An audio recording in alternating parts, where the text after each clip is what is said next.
order for a man-made system to thrive, the one in which we call society, I once called it a system of control because there's an order created by man. Therefore, I don't think that God intended for man to control man. And if he did, I've come to the conclusion that it wasn't via this current evil system that we're living in today. There's two major factors that I could point out to prove that God didn't intend for us thriving from this type of system. Number one, the system in many ways is environmentally unfriendly. Number two, the reduction of human population on the planet. In other words, population control is a mandatory, or else they will eventually see a planet with less trees and other God-given necessities replaced with man-made so-called necessities. This planet belongs to every living organism, and with a particular group of people trying to control what is God's and replacing God's law with man's law, trying anyway, we will steadily witness the proliferation of horrific attacks against everything on Earth and the Earth itself. Man uses four forms of population control. Number one, wars. Number two, disease. Number three, unhealthy consumption, which doesn't work without mind control. Number four, natural disasters, or should I say, unnatural weather modification. People must become totally aware of this threat. Though they say curiosity kills the cat, it is your first step to breaking the chains which enslaves people mentally. How could you blame man for something that you don't think that he's capable of? I once asked a friend of mine, does he know what it will it take in order for this man-made system to thrive? He replied, love. I replied, no. It's going to take just the opposite, which is population control. Population control is mass killing of people. So there could be no love in this system which thrives on evil. Cremation ensures that man doesn't have to take up land space putting bodies in cemeteries. Pornography is another method which advocates male ejaculation everywhere but in the vagina. Also, same-sex indulgence, sex toys, masturbation, prophylactics.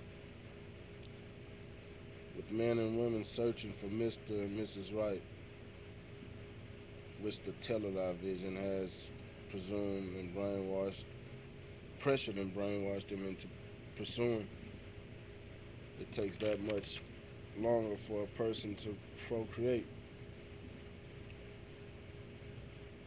This is where unhealthy consumption plays a role not only by shortening a person's lifespan but also by causing ailments that makes a person unattractive. Consider acne, obesity, bad teeth, bad breath, mood swings, laziness, aggressiveness, and mental disorders.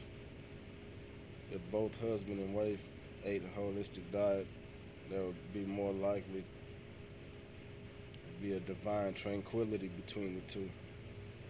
On the other hand, all it takes is for one of them to indulge in an unnatural diet, and there would be more sooner than later a hostility, which could result in making one of both of them victims of population control. Furthermore, a household with parents and kids would be a more dramatical scenario, which, with the kids having a void which they never knew, will make them more prone to disobedience. Obviously, the parents are indulging in the same diet. This makes the whole house dysfunctional. The parents have a zero tolerance type of behavior which will result in child abuse and or more neglect, negligence. Drugs and alcohol are also a culprit which plays a role in unhealthy consumption, even if you're a vegan. Okay. Most modernized living quarters are designed in a way which one would have to depend on man-made devices in order to be comfortable. Houses are built in areas where the trees are less abundant.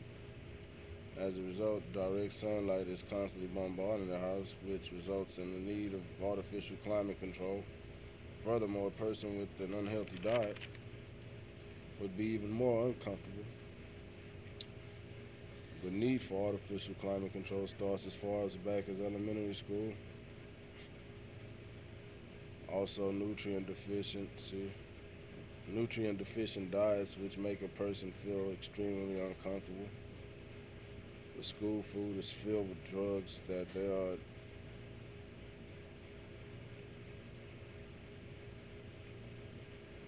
the school food is filled with drugs which are addictive, which makes it harder to break the junk food diet once a person becomes an adult. Artificial climate control is a threat because it confuses the biological network, which gives a person indications for maintaining optimum health. Transportation and most public facilities are equipped with artificial climate control, which makes it a seemingly natural part of a person's life. Does natural gas have a harmful side effect, which results in the shortening of a person's lifespan? None of this is coincidence. This is all a diabolical plot to kill us or brainwash us into killing ourselves.